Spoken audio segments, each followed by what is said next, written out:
Yo les amis, j'espère que vous allez bien. On se retrouve pour l'actualité sportive du côté du Real Madrid et du FC Barcelone. Le FC Barcelone est en train de préparer une folie les amis. Laporta a fait une interview hier les amis et dans cette interview-là, il a lâché des pépites. Déjà, ça parle d'Erling Haaland à Barcelone. Et oui, il n'y a pas que nous, le Real Madrid, qui nous renforçons. Le FC Barcelone aussi sont en train de se renforcer. Ça parle aussi d'un potentiel recrutement de nouveaux gardiens et on va découvrir l'identité du gardien en question. Mes frères Madrid, attrapez votre cœur parce que je sais que vous n'allez pas aimer. Du côté du Real Madrid les amis, Vinicius et le club sont encore au point mort en termes de prolongation. Le club ne veut toujours pas céder aux caprices de Vinicius. Et en ce qui concerne Kylian Mbappé, les amis, il a complètement renversé la situation à Madrid. Parce que là, au moment où je vous parle, tous les médias espagnols sont unanimes pour dire que Kylian Mbappé est passé numéro 1 au Real Madrid. Et en plus de ça, il milite même pour que la saison prochaine, le Real Madrid tourne autour de lui. Donc voilà les amis, ce sont les gros sujets de cette vidéo. Pour ne rien rater, restez jusqu'au bout. Lâchez le petit pouce bleu qui fait toujours plaisir les gars, ça aide au référencement. Sans plus tarder les amis, c'est parti. On commence directement par le Real Madrid les amis. D'après les médias, le Real Madrid envisage sérieusement de recruter un Galactique cet été. Ce serait après la Coupe du Monde des clubs. Son identité n'est pas encore claire, mais il coûterait plus de 100 millions d'euros. Décidément, la saison catastrophique qu'on a fait cette saison-là ne nous sert pas de leçon. Florentino Pérez veut encore un Galactique. Franchement, je sais même pas c'est quelle histoire des Galactiques ça. Galactique qu'on a eu cette année-là, ça ne nous a pas suffi. C'est dans ces bêtises des Galactiques-là qu'on est resté l'an dernier. On a fait des recrutements bidons. Et au final, on s'est retrouvé à mélanger l'équilibre de l'équipe. Tout ça pour des Galactiques. Il faut qu'on recrute intelligemment. Pourquoi on se sent toujours obligé de recruter des grands noms? Et parmi ces Galactiques que Florentino Pérez veut recruter, le nom qui revient la plupart du temps, c'est Rodri. Voilà. D'après le média Lasser, le Real Madrid pourrait se retourner vers Rodri pour son futur milieu de terrain si Zubimendi opte pour Arsenal. Il y a une vraie volonté d'espagnoliser le Real Madrid, comme en atteste le recrutement de Xabi Alonso, Hussein ou même les pistes comme Carreras et Zubimendi. Alors le recrutement de Rodri au Real Madrid, je sais pas ce que vous en pensez. Personnellement, c'est une mauvaise idée. Voilà. C'est vrai que le gars il est talentueux, mais faut pas oublier qu'il est âgé. Voilà, je pense que le gars il a actuellement 28 ans. Combien d'euros on va claquer dans son transfert et pour combien d'années il va rester au Real Madrid? C'est ça la question qu'il faut se poser. C'est vrai que le gars, il était talentueux l'an dernier, mais là, il revient d'un croisé. Il s'est fait les croisés. Est-ce que ça sera le même joueur qu'avant sa blessure? Ça, on n'en est pas sûr. Et en plus de ça, je sens que son arrivée va créer des tensions. Voilà, les histoires avec Vinicius, les histoires de ballon d'or volé. Tout ça là, les amis, ça va foutre une mauvaise ambiance. Cependant, si on parle juste footballistiquement parlant, ce serait une très belle option. Personnellement, je préfère Rodri que Tchouaméni. Je dis ça, je dis rien. Et c'est pas tout, les amis. D'après le média Marca, Xabi Alonso veut que le Real Madrid signe Florian Wirtz. Il faut savoir qu'il y a quelques jours, c'était Manchester City qui était sur le dossier. Mais finalement, ils se sont retirés parce qu'ils se sont rendus compte que pour boucler l'affaire en entier, pour boucler le dossier Florian Wirtz, il va falloir claquer plus de 300 millions d'euros. Dès qu'ils ont découvert la super chérie, ils sont retirés. 300 millions d'euros pour Florian Wirtz. Je veux bien que le gars il soit fort, mais faut pas abuser non plus. Comment ça, 300 millions d'euros? Il vaut pas ça? Maximum 100 millions d'euros, pas plus. Même 100 millions, c'est beaucoup. Manchester City a bien fait de se retirer. Et si Florian Wirtz doit venir au Real Madrid, je pense pas que c'est Florentino Pérez qui va aller claquer. Même 100 millions pour lui, c'est trop. Vous savez très bien comment il est radin. Par contre, mis à part le prix, les amis, est-ce que l'arrivée de Florian Wirtz pour vous, c'est une bonne idée au Real Madrid? C'est vrai que le gars, c'est un bon profil. Pour le futur Real Madrid de Xabi Alonso surtout. Xabi Alonso, c'est son chouchou, hein, vous le savez. Par contre, qui est-ce qui va mettre au banc? Parce que pour l'instant, Rodrigo est au Real Madrid. Il n'est pas encore parti. Mais même avec un départ de Rodrigo, j'ai du mal à le voir insérer cet effectif-là. Parce que si Xabi Alonso, supposons par exemple, il joue en 3-5-2. Au milieu, là, qui est-ce qui va faire sauter? Parce que Jude Bellingham est là, Tchouaméni est là, Valverde est là. Ça, c'est des joueurs qui vont pas bouger. Je pense pas qu'ils vont bouger. Et sur les deux pistons, il y aura Trent Alexander-Arnold. Et de l'autre côté, il y aura Carreras. S'il vient, bien évidemment. Maintenant, le Wirtz, là, il va rentrer où? C'est ça, en fait, ma question. C'est pourquoi je dis que Florentino Pérez, il faut qu'il recrute intelligemment. Les histoires de recrutement de gros joueurs, là, faut qu'on arrête ça. Là, on a besoin déjà de défenseurs et de latéral. Un neuf au profil de José Lu qui serait capable d'être remplaçant et qui va surtout accepter d'être remplaçant. Parce que n'allez pas me prendre un Gyökeres qui va pas accepter, voilà, d'être remplaçant de Kylian Mbappé. Ça va créer des tensions pour rien et ça va pas être en notre faveur. Et en ce qui concerne Carreras, les amis, dont on parlait tout à l'heure, il est dit, l'accord entre le Real Madrid et Benfica pour Alvaro Carreras est proche. Cependant, Benfica ne libérera probablement pas le latéral pour la Coupe du Monde des clubs, car Benfica va également jouer cette compétition. Alors, il faut savoir que Florentino Pérez, il a tout fait pour que les joueurs qu'il a achetés là, c'est-à-dire Trent Alexander-Arnold, Hussein, même Carreras là, viennent au Real Madrid pour pouvoir jouer la Coupe du Monde des clubs. C'est-à-dire venir beaucoup plus tôt que prévu pour pouvoir jouer la compétition. Mais Benfica, eux, ils sont pas bêtes. Ils vont pas se mettre en difficulté alors qu'ils doivent jouer la même compétition pour laquelle le Real Madrid veut récupérer son joueur. Sur ce point-là, je comprends les deux camps. Après, j'espère qu'ils vont trouver un accord. Les amis, Militao et Dani Carvajal sont de retour et ils joueront la Coupe du Monde des clubs. Très très bonne nouvelle pour le Real Madrid. Et il est dit aussi que David Alaba, Rudiger, Juan Martin et Jacobo Ramon joueront aussi la compétition. Donc là, défensivement, on peut être beaucoup plus serein que voilà cette fin de saison actuellement en Liga. Le seul joueur défensif qui sera pas disponible, les amis, c'est Ferland Mendy. Voilà, lui, ses blessures là, je comprends plus rien. Autant le vendre. J'espère que Mercato là va pas se finir avant que lui, il ait trouvé un autre club. Hein. On enchaîne les amis avec le cas de Vinicius, les amis. Il est dit, il n'y a pas d'accord entre Vinicius et le Real Madrid pour une prolongation à ce jour. Donc là, pour le moment, les négociations sont au point mort. Même si là, il a dit que Florentino Pérez veut garder Vinicius au Real Madrid, mais le gars, il ne veut pas payer ce que Vinicius demande. L'entourage de Vinicius demande beaucoup plus que ce que le Real Madrid propose. Le Real Madrid, eux, ils proposent 20 millions, alors que Vinicius, lui, il en demande 30. Vinicius, mon ami, fais pas le con. Fais pas le con, parce que là, l'ambiance dans laquelle tu es en train de te mettre là, j'ai l'impression que ça, voilà, tu vas pas t'en sortir indemne. Là, tu joues avec quelqu'un qui en a rien à foutre de te garder ou te vendre. Florentino Pérez, toi aussi, fais un petit effort. Même si je sais que par le passé, t'as jamais baissé ton froc, mais là, on parle de Vinicius, il nous a quand même beaucoup aidé ces dernières années. C'est pas le moment de faire n'importe quoi. La saison prochaine, on a une grosse vengeance à prendre. Toujours avec le Real Madrid, les amis, il est dit que le Real Madrid estime que Gonzalo Garcia, c'est le jeune attaquant de la Castilla, qui a même joué le dernier match du Real Madrid. Il a dit le Real Madrid estime que Gonzalo Garcia est un attaquant très complet, qui est prêt à franchir une nouvelle étape dans le football professionnel. Pratiquement la moitié des clubs de Liga sont ses admirateurs, donc ils le veulent tous. Après, c'est bien beau de faire des éloges sur les jeunes, mais il faut les faire jouer aussi. J'espère que Xavi Alonso, tu as vu tout ce qui s'est passé cette année. Et en parlant d'attaquants, les amis, là, on a le classement des joueurs pour le soulier d'or. En premier, bien évidemment, c'est Gyökeres. En deuxième position, on a Kylian Mbappé. En troisième position, on a monsieur Mohamed Salah. En quatrième position, on a Harry Kane. Et en cinquième position, on a Robert Lewandowski. Comme vous le savez, les amis, lors de la dernière journée, si Kylian Mbappé inscrit ne serait-ce qu'un seul but, c'est terminé. Il passe soulier d'or parce que Gyökeres, lui, il n'a plus de match restant. Voilà, c'est terminé. Kylian Mbappé a juste besoin d'un seul match. Et il faut pas aussi que, comment ça s'appelle, Mohamed Salah marque un triplé avec Liverpool lors de la dernière journée. Personnellement, je suis très confiant pour Kylian Mbappé. Le gars, depuis un moment maintenant, il n'y a pas un match où il marque pas. Donc, je sens qu'il va terminer soulier d'or. Et d'ailleurs, ici, nous avons les statistiques de Kylian Mbappé. Hein, 55 matchs, toutes compétitions confondues, 41 buts marqués et 6 passes décisives. C'est énorme, les amis. Et ici, nous avons le classement des joueurs ayant eu le plus de trophées d'homme du match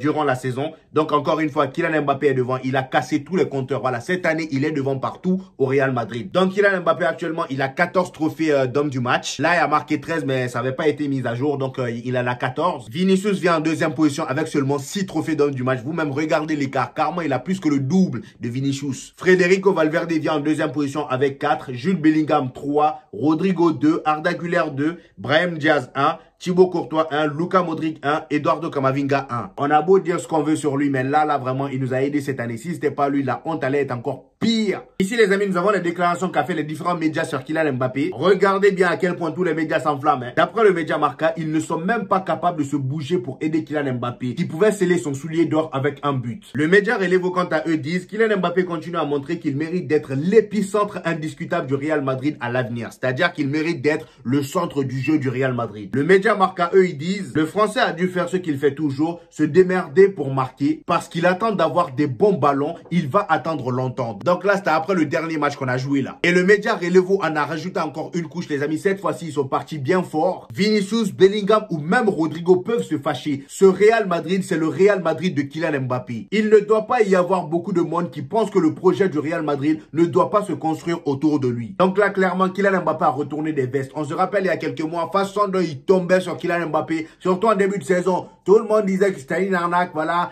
Il sera jamais au niveau de Cristiano Ronaldo. Et aujourd'hui, regardez-moi ces faux culs là. Regardez, clairement, le média Relevo, eux, ils y vont même à fond en se mettant sur le dos de Vinicius, Jude Bellingham et Rodrigo. Vous êtes ingrats, hein. Vous êtes ingrats. Vous pouvez encenser Kylian Mbappé, mais allez pas cracher sur Vinicius et Rodrigo. L'an dernier, avec les trois que vous avez cités là, on a remporté tout. On a tout remporté, nationalement parlant et même européennement parlant. C'est bien ce que Kylian Mbappé a fait, mais faut pas non plus oublier ce que les autres ont fait l'an dernier. Pour terminer avec le Real Madrid, les amis, d'après les infos, d'après le média Relevo surtout, le Real Madrid et le Brésil cherchent à jouer un match amical cet été. Comment ça? Match amical entre le Real Madrid et le Brésil. Ils vont jouer pour qui? Parce que c'est quasiment les mêmes joueurs. Que ça soit Rodrigo, Vinicius, Hendrik là même, sur quel banc il va s'asseoir? Parce que c'est ça la vraie question. Hendrik, sur quel banc tu vas t'asseoir? Ou bien ils vont faire mi-temps, une mi-temps avec le Real et une mi-temps avec le Brésil. Parce que là, moi, je comprends pas trop le concept. Comme je vous ai dit en début de vidéo, les amis, Laporta a tenu à faire une interview hier. Et dans cette interview-là, les amis, il a parlé. Hein, il a donné des infos, vraiment des infos inédites. Et d'après ses propos, il y aura un grand remue-ménage au FC Barcelone cet été. C'est-à-dire que voilà, il y aura beaucoup de changements. Et voici ce qu'il a dit. Il dit, nous allons nous renforcer. Erling Haaland, pas impossible, mais nous n'y pensons pas pour l'instant. C'est pas impossible, les amis. Erling Haaland au FC Barcelone, c'est pas impossible. On va prolonger Rafinha, Lamine Yamal, De Jong, puis on recrutera, on veut améliorer l'équipe. Ce que moi je retiens, c'est que Erling Haaland, ils disent pas non. C'est pas impossible d'après lui. Donc là, il a juste besoin d'argent. Et on sait tous à quel point Erling Haaland, le gars, ces derniers temps-là, il a la facilité d'être impressionné par Lamine Yamal. Hein. Les matchs de Ligue des Champions où il achète tout le temps des stories sur Snapchat. Oh, le petit, il est incroyable. On se rappelle tous. Imagine un peu une équipe, Lamine Yamal, Erling Haaland et Rafinha. Oh là là. La tuerie qu'ils vont faire. Personnellement, je suis pas prêt pour ça encore en tant que madrilène. J'attends voir les recrutements des Galacticos qu'on va faire. Les Galactiques, hein, parce que nous, c'est ce qu'on attend. Toujours avec Laporta, les amis, il a aussi dit qu'il y aura des changements dans notre effectif cet été. Nos adversaires se renforceront également car ils ont constaté que notre équipe est la meilleure actuellement. Mon ami, tu n'avais pas besoin de dire ça. T'avais pas besoin de dire, on sait que vous êtes la meilleure équipe actuellement. On le sait, donc fallait pas préciser. Et en parlant de changement, les amis, ça commence dès maintenant parce que Ansu Fati, la dernière fois, c'était son dernier match. Bon, c'était la dernière fois qu'il était au banc parce qu'il a pas joué. Et la dernière fois, pour ceux qui l'ont bien suivi, le gars, il était très triste. Voilà, même lorsque le Barça était en train de célébrer le titre, voilà, il était là tout derrière, on dirait, il se cachait un peu. Il n'avait pas l'air très content. C'est très dommage parce que le gars, il avait du potentiel à l'ancienne, mais avec l'enchaînement des blessures, tout ça est parti à l'eau. Et maintenant qu'il est de retour de blessure, malheureusement, voilà, le niveau n'est pas si terrible pour le FC Barcelone en tout cas. Et en plus de ça, le numéro 10 qu'il avait pris au départ de Lionel Messi, malheureusement, ça va lui être retiré. Bon, de toute façon, il va partir. Ils vont donner ça à Lamine Yamal, sans surprise. Hein. Et d'ailleurs, Laporta en a parlé. Laporta a dit, Lamine Yamal numéro 10, on en parlera avec Deco et on prendra une décision. C'est une référence de l'équipe. Donc clairement, là, il n'y a plus de doute. Et pour revenir sur Ansu Fati, les amis, Laporta en a parlé. Voici ses propos. Il dit, nous voulons qu'Ansu Fati continue. Il a un contrat valide. C'est un homme extraordinaire. C'est un joueur qui a traversé des moments difficiles. J'aimerais beaucoup qu'il revienne et qu'il ait plus de temps de jeu. Malheureusement, je pense que c'est Ansu Fati lui-même qui veut se barrer, voilà, parce que il veut pas rester là, parce que même la saison prochaine, je pense pas qu'il va avoir du temps de jeu. Maintenant, on va parler de Lamine Yamal, les amis. Des statistiques rapportées au FC Barcelone indiquent que Lamine Yamal est le joueur le plus populaire de la le plus populaire de la jeunesse espagnole. Pire, des maillots de l'équipe espagnole floqués du 19 de Lamine Yamal sont beaucoup portés par des Madrilènes et ça inquiète les responsables du Real Madrid. Ah bon? Donc, il y a des supporters madrilènes qui portent le maillot de Lamine Yamal. Le maillot d'Espagne de Lamine Yamal, franchement, honte à vous. Honte à vous. Toujours avec Lamine Yamal, les amis. Après le match face à Villarreal, il avait complètement choqué les joueurs de Villarreal. Et il y a même Pape Gueye qui a fait une déclaration à la fin du match. Et voici ses propos. Vraiment, sa déclaration était lunaire. Il dit aujourd'hui, Yamal, c'est lui qui décide des actions du Barça à 17 ans. Il est vraiment très mature dans son jeu. Quand il faisait des dingueries, il y a des joueurs chez nous qui disaient, voilà, il est meilleur que Messi. Vous aussi, comment c'est, il est meilleur que Messi? On continue, c'est mieux. Le coach, il avait carrément demandé aux excentrés de faire des prises à deux sur lui. Et effectivement, on se rappelle, voilà, lors du match face à Villarreal, il y avait toujours deux joueurs sur Lamine Yamal. Mais malgré ça, le gars, il a claqué son but. Ouais, il les a traumatisés sur le côté. Et en plus de ça, il a marqué son but. Le même but que tout le temps. Le même but que toujours. Ça veut dire que même votre marquage à deux, là, ça suffit pas. Mettez toute l'équipe en même temps. Voilà, c'est mieux. Et Pep Gueye a aussi fait une déclaration sur le moment où il est arrivé en face à face avec Lamine Yamal. Il dit, à un moment, il m'a regardé dans les yeux. J'ai pensé et je me suis dit, j'ai pas envie de finir sur un edit TikTok. J'ai reculé direct. Fin de saison tranquille. Voilà quelqu'un de très prudent. Voilà, il n'a pas voulu mélanger sa fin de saison. Pour ceux qui ont suivi les actualités, les amis, hier, on a eu les nouveaux critères qui désigneront le Ballon d'Or 2025. Et franchement, les amis, les critères là... Je vois trop du Lamine Yamal. Regardez un peu. Le premier critère, les amis, c'est les performances individuelles et le caractère décisif et impressionnant. Quand je dis ça là, vous pensez à qui? Qui a été le plus impressionnant cette saison? Jusqu'à maintenant, j'ai envie de dire Lamine Yamal. Sans se mentir, les amis, Lamine Yamal. Et le deuxième critère, les amis, l'aspect collectif et trophée remporté. Là, sur ce point-là, Lamine Yamal et Dembélé, vraiment, ils ont leur mot à dire. Surtout Dembélé, parce que là, le gars, il est en train de tout remporter. Et en plus de ça, il peut aussi faire le quadruplé en remportant la Ligue des Champions. Donc là, sur ce coup-là, Dembélé vient en premier. Le troisième critère, les amis, c'est la classe et le fair play du joueur. Bon, pour le coup, là, je pense que Rafinha, c'est mort, hein, parce que le gars, au fil de la saison, on a vu tout ce qui s'est passé avec le FC Barcelone, l'Argentine, toutes les polémiques qu'il y a eu autour de lui, les bagarres par-ci par-là. Je pense que Rafinha, lui, c'est cuit. Voilà, ça va se jouer entre Dembélé et comment ça s'appelle, et Lamine Yamal. Ils disent aussi que le critère lié à l'ensemble de la carrière disparaît. Bien sûr, étant donné que Lionel Messi n'est pas là. Ces gens-là, j'ai comme l'impression que voilà, en fonction du joueur à qui ils veulent le donner, ils transforment les règles chaque année pour que ça parte dans son sens. Vous voyez ce que je veux dire? Donc vous qui me regardez là, les amis, venez en commentaire et dites-moi, en voyant ces critères-là, à qui vous pensez directement, qui remplit à 100% ces critères. Parmi les favoris, c'est-à-dire Ousmane Dembélé, Kylian Mbappé, Rafinha, Pedri et Lamine Yamal. En parlant de ballon d'or, les amis, on va parler du boss. Voilà, celui qui a tout remporté, celui qui a remporté le plus de ballons d'or dans l'histoire du football. Je parle bien évidemment de Lionel Messi.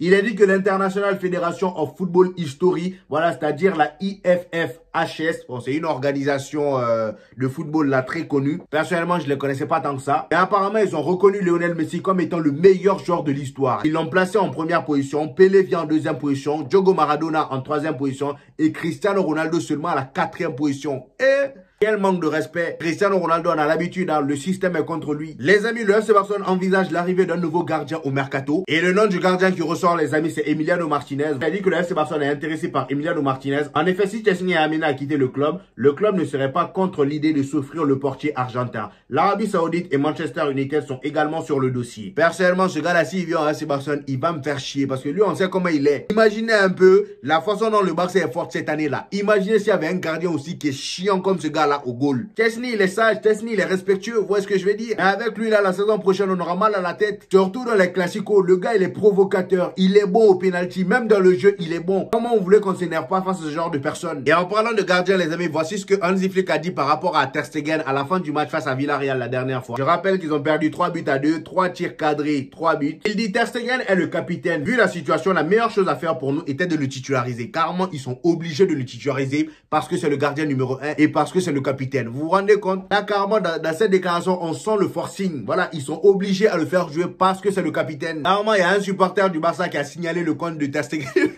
le compte Instagram de Ter Stegen. À la fin du match, il allait signaler le compte Instagram de Ter Stegen et comme raison, il a mis usurpation d'identité. En plus de ça, il a marqué que Ter Stegen prétend être un gardien de but. Non, le gars, il souffre. Donc voilà, les amis, c'était tout pour aujourd'hui. J'espère que vous avez kiffé cette vidéo. Dites-moi en commentaire ce que vous en pensez, les amis. J'hésiterai pas à vous répondre. N'oubliez pas le petit pouce bleu qui fait toujours plaisir, les gars. Ça aide au référencement. Pour ceux qui viennent de découvrir la chaîne, ici, on fait des vidéos débriefs des matchs du FC Barcelone et du Real Madrid. Et quand il n'y a pas de match, on fait des vidéos actualités. Donc, abonnez-vous pour ne rien rater. Et on se dit au prochain épisode, les gars. Peace!